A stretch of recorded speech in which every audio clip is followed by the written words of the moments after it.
floor is yours. Thank you very much, Mr. Chairman. Thank you, Ranking Member. Greetings to many friends and former colleagues. It is a pleasure to be here with you this morning. This committee has been the source of many advances in our nation's foreign policy, and I look forward to working with you to continue that tradition. When I appeared before the Senate, that's that other body on the other side of the Capitol, I spoke during my confirmation hearing of a commitment to pursue a policy that would enhance our nation's security, advance our interests, and uphold our values. Today, nearly 100 days later, I am pleased to report that we have begun making progress toward achieving that goal. I want to begin by recognizing and thanking the men and women of the State Department and USAID who are serving our country around the clock and around the world. I'm extremely proud of their work. With their talents and under President Obama's leadership, we have put forward a new diplomacy powered by partnership, pragmatism, and principle. Our priorities are clear. We are deploying the tools of diplomacy and development along with military power. We are securing historic alliances, working with emerging regional powers, and seeking new avenues of engagement. We're addressing the existing and emerging challenges that will define our century: climate change, weak states, rogue regimes, criminal cartels, nuclear proliferation, terrorism, poverty, and disease. We're advancing our values and our interests by promoting human rights and fostering conditions that allow every individual to live up to their God-given potential. Now, I know that many of your questions today will deal with long-standing concerns: Afghanistan and Pakistan, Iraq, Iran, certainly the Middle East, the fallout from the global financial crisis.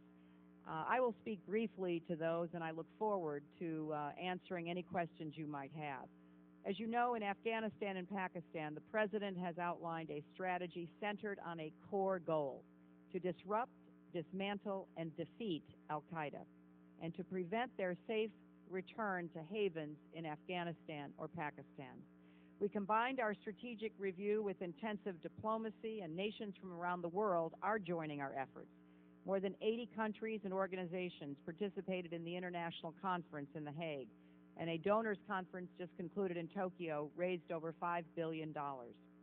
In Iraq, we're working toward the responsible redeployment of our troops and the transition to a partnership based on diplomatic and economic cooperation. We're deploying new approaches to the threat posed by Iran, and we're doing so with our eyes wide open and with no illusions.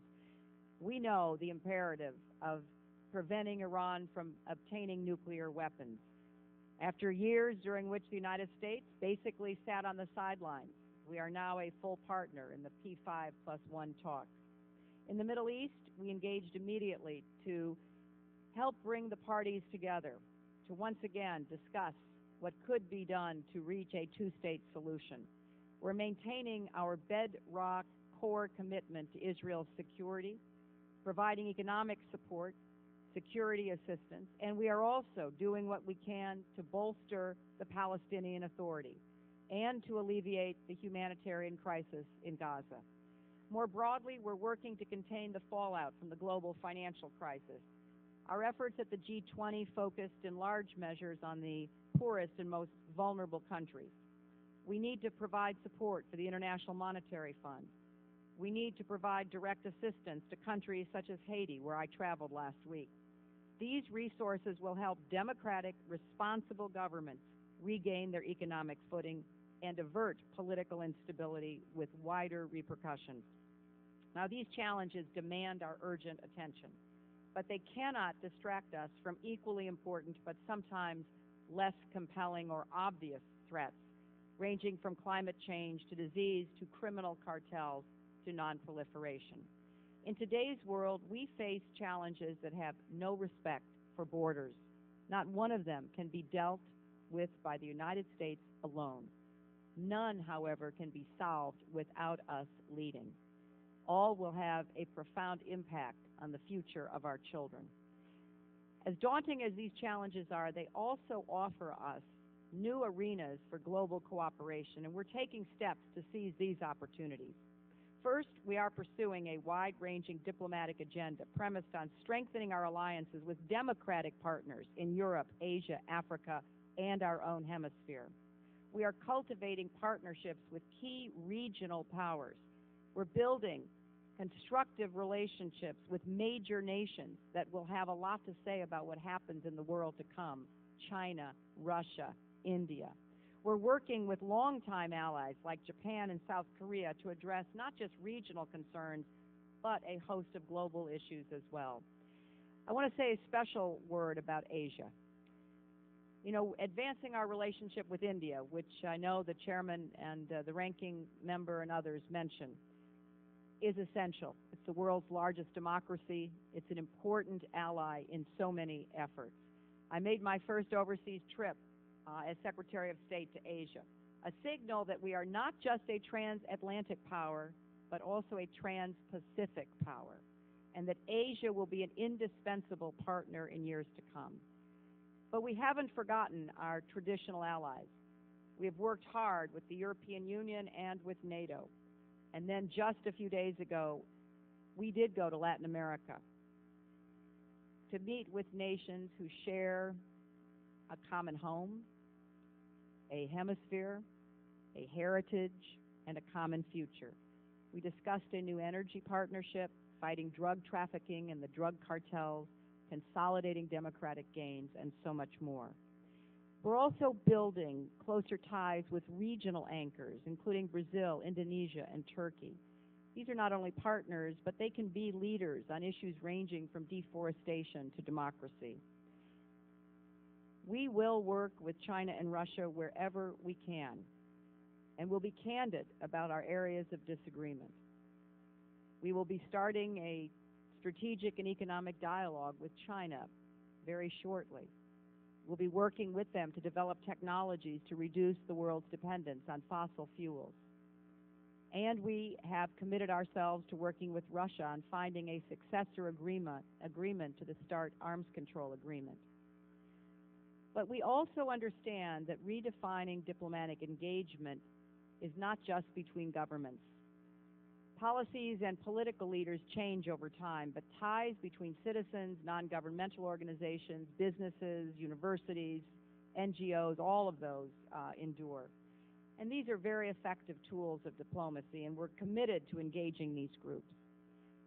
And so finally, we will work to expand opportunity and protect human rights, strengthen civil society, live up to the ideals that define our nation, work to advance education and health care, the rule of law and good governance, fight against corruption, expand opportunities for women and girls and those on the margins of society.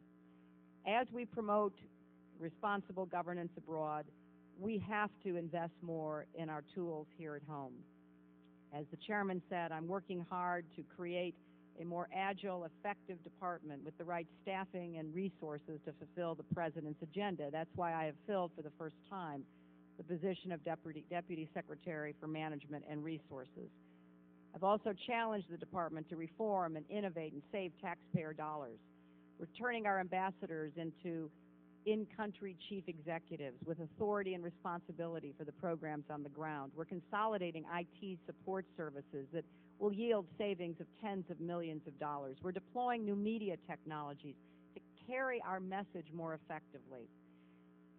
And I am determined to see that the men and women of our foreign and civil service get the resources they need to do their jobs safely and effectively. Even Secretary Gates has pointed out our country has underinvested in diplomacy. That must end. Just as we would never deny ammunition to American troops headed into battle, we cannot send our diplomats into the field in today's world with all of the threats they face 24/7 without the tools they need. We don't invest in diplomacy and development, we end up paying a lot more for conflict and all that follows. So, Mr. Chairman, we're pursuing these policies because they're the right thing to do. We believe that no country benefits more than the United States when there is greater security, democracy, and opportunity in the world. Our economy grows when our allies are strengthened and people thrive, and no country carries a heavier burden when things go badly. Every year we spend hundreds of billions of dollars dealing with the consequences of war, disease, violent ideologies, and vile dictatorships. So let's invest in the type of world that we want. We have no shortage of challenges or opportunities. The world is looking for leadership and looking to see how this new administration meets this moment. I believe if we follow our plans and our principles, we will succeed. We can lead the world in creating a century that we and our children will be proud to own, a century of progress and prosperity for the whole world, but especially for our beloved country. But to achieve these goals, we need your help. We need your advice, and we need your support. And I look forward not only to the formal hearing today, but to the informal, ongoing dialogue that I've started with some of you and look forward to having with all of you. We're in this together. We have to row in the same direction for the benefit of our country and our children. Thank you, Mr. Chairman. Well, thank you very much, Madam Secretary.